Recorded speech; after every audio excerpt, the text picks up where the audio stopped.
Praise the lord friends, I hope you all fine. प्रभु आप सभी को बहुत बहुत आशीषित करें और आपका मैं वेलकम करती हूँ आज के सैबथ स्कूल में। और आज का सैबथ स्कूल जो है इसका शीर्षक है हमारे इतिहास को याद रखना। और ये 4 मार्च का जो है सैबथ स्कूल है। और जो है इसमें हम देखेंगे, हम जो भजन संहिता की किताब है वो 105 जो भजन संहिता है उसको हम पढ़ेंगे। और कल हमने भजन संहिता 78 हमने पढ़ा था और उसमें हमने देखा था कि परमेश्वर हमेशा अपने वादों को निभाता है, लेकिन जो उसके लोग हैं वही जो हैं उस पर भरोसा नहीं रखते हैं और वो उसे धोखा देते हैं। और यहाँ पे आज का जो सैबथ स्कूल है उसका शीर्षक है हमारे इतिहास को याद रखना। हमें अपने इतिहास को याद रखने की क्यों ज़रूरत है, जिससे कि हम और भी विश्वास में परिपूर्ण हों। ऐसा होता है कि कई बार हमारी ज़िंदगी में जो है चीज़ें घटित होती रहती हैं और समय के साथ साथ हम भूलते चले जाते हैं। और कभी कभी ऐसा होता है कि हम कुछ चीज़ें ऐसी हैं जो कि नहीं जानते हैं, लेकिन उनका जानना हमारे लिए बहुत ज़रूरी होता है। तभी हम किसी व्यक्ति की प्रवृत्ति हम जान सकते हैं कि उसने वो कैसा एक व्यक्ति था, किस तरीके से उसने हमारी हेल्प करी। तो हमारा जो इतिहास है उसको हमें जानने की ज़रूरत है, जिससे कि हम अपने विश्वास में बढ़ सकें। तो आज का जो सैबथ स्कूल है वो यही है, हमारे इतिहास को याद रखना। हमें अपने इतिहास को याद रखना चाहिए कि परमेश्वर ने किस तरह से इतिहास में हमें जो है हेल्प की थी और हम उसका धन्यवाद करें। प्रभु महान है, सर्व सामर्थ्य परमेश्वर है। तो आज का जो भजन संहिता की जो किताब है वो 105 जो है भजन संहिता की किताब है उसको हम पढ़ेंगे। इसका हेडिंग ही है परमेश्वर और उसके लोग। और जो कल हमने पढ़ा था 78 चैप्टर, उसका शीर्षक भी यही था, परमेश्वर और उसके लोग। तो दोनों भजन संहिता की जो दोनों अध्याय हैं, इनसे जो भजनकार है वो यही बताना चाहता है कि हम जो प्रभु यीशु मसीह पे विश्वास करते हैं, हमें जो है परमेश्वर पे संपूर्ण भरोसा रखना चाहिए। संपूर्ण हृदय से हमें परमेश्वर पे भरोसा रखना चाहिए और परमेश्वर हमेशा अपने वादों को निभाता है। तो उसके ऊपर हम संपूर्ण हृदय से हम भरोसा करें और वो हमारे साथ है। तो हम आगे बढ़ते हैं, शुरू करते हैं। भजन 105 हम इसमें पढ़ते हैं। भजन 105 इतिहास में किस समय के बारे में बात करता है, ये अनुभव हमें क्या सबक सिखाते हैं। तो भजन 105 अपने लोगों के साथ परमेश्वर के वादे के बारे में बात करता है। परमेश्वर ने अब्राहम और उसके भावी बच्चों को वादा किया हुआ देश देने का वादा किया। परमेश्वर ने इसहाक और याकूब से भी यही प्रतिज्ञा की। तब परमेश्वर ने यूसुफ, मूसा, हारून और यहूशू से किया हुआ वचन पूरा किया। परमेश्वर ने अपने लोगों को कनान देश दिया। देखते हैं अब्राहम को और मूसा को और सभी को जो भी वादा किया परमेश्वर ने उसे पूरा किया, उसको कनान देश दिया। और आज भी हम देखते हैं कि इज़राइल जो है छोटा सा देश है, बट उसने संपूर्ण विश्व पर अपनी एक छाप लगाई है और वो इसीलिए है क्योंकि ये परमेश्वर का चुना हुआ देश है। भजन परमेश्वर ने अपने लोगों को कनान देश दिया। भजन 105 हर समय परमेश्वर के लोगों को आशा देता है। अतीत में परमेश्वर के अद्भुत कार्य हमें यह समझने में मदद करते हैं कि हमारे लिए उनका प्यार कभी नहीं बदलता। मैं हमेशा कहती हूँ कि परमेश्वर जो है वो कोई मनुष्य नहीं है जो झूठ बोल सकता है। वो परमेश्वर है, उसका हर एक कहा हुआ वचन सत्य है। अनंत परमेश्वर है, उसकी बातें सत्य हैं। हम उस पर विश्वास करें, कभी उसका वादा नहीं बदलता। जो उसने कहा वो होगा और हम विश्वास करें। लेकिन शैतान जो है हमेशा हमारे ज़िंदगी में आजमाइशों को लाता है और हमेशा वो परमेश्वर हमारे हृदय में वो डाउट उत्पन्न करता है, शक उत्पन्न करता है कि हम परमेश्वर पे शक उत्पन्न करें और हम जो है विश्वास में कमज़ोर हो जाएं, हम विश्वास ना करें, अपनी बुद्धि का इस्तेमाल करके हम पाप करने लगें। इस तरीके से मानव जाति को वो हमेशा भरमाता आया है और अभी भी भरमा रहा है। तो जब हम परमेश्वर का वचन हम जब पढ़ते हैं उस और इतिहास के बारे में हम जानते चले जाते हैं तो हमारा विश्वास क्या हो जाता है, मजबूत होता चला जाता है। इसीलिए परमेश्वर के वचन को स्टडी करना बहुत ज़रूरी है, तभी हम परमेश्वर के वचन को हम हृदय में आत्मसात कर सकते हैं। अन्यथा हर एक दिन जो है शैतान हमें डगमगाएगा। वो हमारे हमसे कहता है कि ये नहीं होगा, ऐसा हो जाएगा, वैसा हो जाएगा। तो ये सब चीज़ें जो हैं वो तभी होती हैं जब हमारा हृदय स्थिर नहीं होता है, परमेश्वर पे विश्वास में स्थिर नहीं होता है। तो हम परमेश्वर पे पूर्ण मन से विश्वास करें। आगे हम पढ़ते हैं 105 भजन हर समय परमेश्वर के लोगों को आशा देता है। हमें जब हम परमेश्वर पे विश्वास करते हैं तो हम ज़्यादा आशावान बनते चले जाते हैं। हमारी आशाएं परमेश्वर पे लगती हैं, ना कि संसार पे लगती हैं। हमें परमेश्वर पे विश्वास करना है, क्योंकि जो ये संसार है ये दिख तो रहा है लेकिन ये एक दिन मिट जाएगा। लेकिन जो दिखाई नहीं दे रहा है परमेश्वर, वो आदि से है और अंत भी जो है वो हमेशा रहेगा। आदि और अंत प्रभु यीशु मसीह ने कहा मैं ही हूँ। तो हमें वो आशा देता है जब हम इस वचन को पढ़ते हैं। अतीत में परमेश्वर के अद्भुत कार्य हमें यह समझने में मदद करते हैं कि हमारे लिए उनका प्यार कभी नहीं बदलता है। इसीलिए हम हमारे लिए परमेश्वर के प्रेम पर हमेशा के लिए भरोसा कर सकते हैं, क्योंकि वो मनुष्य नहीं जो बदल जाए। तो वो हमसे, जब उसने मनुष्य को बनाया था मिट्टी से, तब भी वो प्यार करता था, इसीलिए उसने मनुष्य को बनाया। आज भी प्यार करता है, और वो इसलिए प्यार करता है क्योंकि वो हमारे अधर्म को क्षमा करता है, गलतियों को माफ़ करता है। वो इसलिए भी करता है क्योंकि उसको पता है कि मनुष्य तो सिर्फ मिट्टी है, मिट्टी मात्र है। इसीलिए जो है वो नाराज़ नहीं होता है, तो वो प्यार करता है हमसे। उसे पता है कि जो है मनुष्य जाति जो है वो मिट्टी है और कुछ नहीं है। तो वो खुद परमेश्वर इतना प्यार करता है कि वो खुद हमारे पापों को अपने ऊपर ले गया। हम इससे ज़्यादा एक्सपेक्ट क्या कर सकते हैं? परमेश्वर हमारे लिए कर सकता है। अब हमें करना है, क्योंकि अब हम इस सच को जान चुके हैं। तो अब हमें जो है परमेश्वर के लिए करना है, उसके ऊपर विश्वास करना है, और अपने जीवन को परमेश्वर की आज्ञाकारिता में हमें बिताना है। तो हम देखेंगे परमेश्वर की आशीषें हमेशा हमारे साथ रहती हैं। ये वर्ष मैं पढ़ूंगी 1 से लेकर 8 तक। इसमें लिखा है, यहोवा का धन्यवाद करो, उससे प्रार्थना करो, देश देश के लोगों में उसके कामों का प्रचार करो, उसके लिए गीत गाओ, उसके लिए भजन गाओ, उसके सब आश्चर्य कर्मों पर ध्यान करो। हमेशा परमेश्वर की जो आश्चर्य कर्म है, हमें उन पे जो है विश्वास करना चाहिए और उनको हमें याद करना चाहिए। परमेश्वर ने जो हमारे पास्ट में किया है उसके लिए गीत गाओ, उसके लिए भजन गाओ, उसके सब आश्चर्य कर्मों पर ध्यान करो, उसके पवित्र नाम की बढ़ाई करो। यहोवा के खोजियों का हृदय आनंदित हो। हमेशा जो हम परमेश्वर पे विश्वास रखते हैं, हमारा हृदय आनंदित होना चाहिए। और पौलुस भी कहता है, प्रभु यीशु मसीह में तुम्हारे हृदय आनंदित हो, परमेश्वर की सामर्थ में बढ़ते चले जाओ। तो आनंदित होने चाहिए हमारे हृदय। यहोवा और उसकी सामर्थ को खोजो, उसके दर्शन के लगातार खोजी बने रहो, उसके किए हुए आश्चर्य कर्म स्मरण करो, उसके चमत्कार और निर्णय स्मरण करो। हे उसके दास अब्राहम के वंश, हे याकूब की संतान, तुम तो उसके चुने हुए हो। वही हमारा परमेश्वर यहोवा है, पृथ्वी भर में उसके निर्णय होते हैं। वह अपनी वाचा को सदा स्मरण रखता आया है। यह वही वचन है जो उसने 1000 पीढ़ियों के लिए ठहराया है। जब तक मनुष्य जाति इस पृथ्वी पर है, तब तक परमेश्वर का जो वाचा है वो स्थिर है, कभी नहीं बदलती है। वो हमेशा हमेशा वो एक जैसी रहेगी। तो हम पूर्ण हृदय से प्रभु यीशु मसीह पे हम विश्वास कर सकते हैं, क्योंकि वो विश्वास योग्य परमेश्वर है। परमेश्वर को जानने की बहुत ज़रूरत है, क्योंकि जब हम जानते चले जाते हैं तो हम उसके विश्वास में बढ़ते चले जाते हैं। तो प्रभु का धन्यवाद करते हैं। प्रभु यीशु मसीह ने कहा यूहन्ना अध्याय 17:3 में, तुझे एकमात्र सच्चे परमेश्वर को और जिसे तूने भेजा है यीशु मसीह को जानना ही अनंत जीवन है।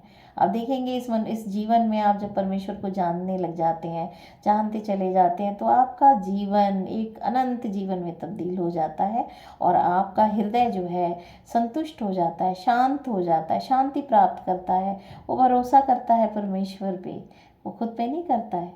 तो प्रभु का वचन हमें पढ़ने की बहुत ज़रूरत है। इसको पढ़ें और उस पर विश्वास करें। आगे पढ़ते हैं। भजन 105 उन सभी अद्भुत चीज़ों को दर्शाता है जो परमेश्वर ने अपने लोगों की मदद के लिए अतीत में किए थे। जैसा कि हमने कल देखा, भजन 78 ने भी यही किया। परमेश्वर के अद्भुत कार्य हमें उसकी स्तुति करने और उस पर भरोसा करने में मदद करते हैं। परमेश्वर ने जो अद्भुत कार्य किए, मूसा से कहा कि इजराइलियों को निकाल के ला, और जब वो निकाला जो उसने, तो लाल समुद्र को उसने 2 भाग कर दिए। तो ये आश्चर्य कर्म उसने किए कि वो सब सामर्थी परमेश्वर है। तो हमें उस पर भरोसा करने की ज़रूरत है। भजन 105 भजन 78 से अलग है क्योंकि यह लोगों की पिछली गलतियों के बारे में बात नहीं करता है। ऐसा इसीलिए है क्योंकि भजन 78 एक अलग कारण से लिखा गया है। भजन 105 में हम इज़राइल के इतिहास के बारे में, उसके पहले पिताओं अब्राहम, इसहाक और याकूब और अन्य शुरुआती अगुओं के जीवन के बारे में सीखते थे। हमने लास्ट जो कल हमने किया था उसमें हमने सीखा था किस तरह से परमेश्वर ने उनकी सहायता करी, वाचा को पूर्ण किया और कनान देश पहुंचाया। और यहाँ पे नेक्स्ट और हमने उनके जीवन के बारे में जो है सीखा कि वो चलते थे, फिर फिसलते थे, फिर चलते थे, फिर फिसलते थे, अपनी ताड़नाओं से वो सीखते थे, लेकिन उन्होंने अपने हृदय को कठोर कर लिया था, इसीलिए उनके ऊपर ताड़नाएं आती थी। तो नम्र और दीन होना चाहिए हमें परमेश्वर के आगे। ये लोग कठिन समय में धैर्यवान बने रहे, उन्होंने परमेश्वर की आज्ञा मानी, परमेश्वर ने उनकी आज्ञाकारिता का प्रतिफल दिया। इसीलिए भजन 105 लोगों को इज़राइल के पहले पिताओं के उदाहरण का अनुसरण करने के लिए आमंत्रित करता है। हमें परमेश्वर पर आशा और विश्वास रखना चाहिए, हमें बचाए जाने के लिए उसकी प्रतीक्षा करनी चाहिए, परमेश्वर पे विश्वास रखना चाहिए, उसकी प्रतीक्षा करनी चाहिए। अपनी बुद्धि का इस्तेमाल ना करके परमेश्वर पे संपूर्ण हृदय से हमें भरोसा करना चाहिए, क्योंकि यीशु मसीह ने कहा अपने प्राण को बचाने के लिए जो है परमेश्वर पे तुम विश्वास करो, क्योंकि वो उसी को अधिकार है कि वो आपके प्राण को स्वर्ग में भेज सकता है या नरक में भेज सकता है। तो परमेश्वर पे संपूर्ण हृदय से भरोसा करें, उसके आज्ञाकारिता में चलें और उसके वादों को जो है हम जो है निभाएं। जो हम वादे करते हैं परमेश्वर से उसको निभाएं। हमें एक सच्चा इंसान बनने की ज़रूरत है जो परमेश्वर के आगे हम जो है अपने उसकी आज्ञाओं को हम जो है निभाएं, और कभी भी अपने हृदय में ना ऐसा लाएं कि परमेश्वर नहीं है या परमेश्वर हमारी जो है प्रार्थनाओं को नहीं सुन रहा है। तो हमें पर संपूर्ण हृदय से प्रभु यीशु मसीह पे भरोसा करना चाहिए और अपनी प्रार्थनाओं के द्वारा परमेश्वर के संपर्क में रहना चाहिए। आप देखेंगे कि परमेश्वर आपकी प्रार्थनाओं को सुनते हैं और वो पूरा भी करते हैं। तो क्योंकि वो जीवित परमेश्वर है, हम जीवित हैं और प्रभु भी जीवित है, क्योंकि अगर प्रभु जीवित ना हो तो ये ब्रह्मांड नहीं चल सकता है। स्वर्ग में जो है प्रभु यीशु मसीह विराजमान है और उन्होंने हमें पवित्र आत्मा इसीलिए दी है कि हम जो है प्रार्थना जब करते हैं तो वो हमारी प्रार्थनाओं को स्वर्ग ले जाती है और स्वर्ग से हमारी प्रार्थनाओं की सुनवाई होती है और उसका उत्तर हमें दिया जाता है। तो संपूर्ण हृदय से परमेश्वर पे हम भरोसा करें। और आगे हम पढ़ते हैं भजन 105 भी में जो है हमने 1 से 7 जो पढ़ा, ये हमें बाइबल का एक महत्वपूर्ण सत्य दिखाता है। यदि हम पूरी तरह से परमेश्वर की स्तुति करना चाहते हैं तो हमें अपने इतिहास के बारे में जानना चाहिए, हमें अपने इतिहास के बारे में जानना चाहिए, क्योंकि इतिहास एक ऐसी चीज़ है कि फ्यूचर में भी वो घटित होती है। इसीलिए कहा जाता है हिस्ट्री रिपीट्स इटसेल्फ, जो भूतकाल में हुआ है वही फ्यूचर में घटित होता है। तो हमें इतिहास को जानने की ज़रूरत है और सबक लेने की ज़रूरत है। जो गलतियां हमने इतिहास में की वो गलतियां अब हम ना करें, तो हम जो है दूसरों के लिए भी अच्छे डिसीजंस ले पाएंगे और खुद के लिए भी अच्छे डिसीजन ले पाएंगे। जब हम अपना इतिहास जानेंगे तो हमारा विश्वास मजबूत हो जाएगा और हमारे अतीत के बारे में ज्ञान हमें परमेश्वर की स्तुति करने के कई कारण देता है। हम देखते हैं परमेश्वर ने किस तरह से इज़राइलियों को बचाया और हमें हमारी ज़िंदगी में भी वो बचाता है। और मेरी भी एक टेस्टमनी है, जब मुझे कोरोना हो गया था तो मैं बहुत सीरियस हो गई थी, लेकिन यीशु मसीह ने मुझे बचाया। Jesus is almighty God and he loves me so much. तो उसको हमें स्तुति करना चाहिए। यही हमारा कारण, स्तुति का कारण यही है कि परमेश्वर ही हमें बचाते हैं, उसे हमारे प्राण की स्तुति है, हमारे हर एक चीज़ की वो देखभाल करता है, तो वो स्तुति के योग्य परमेश्वर है, उसकी हम स्तुति करें।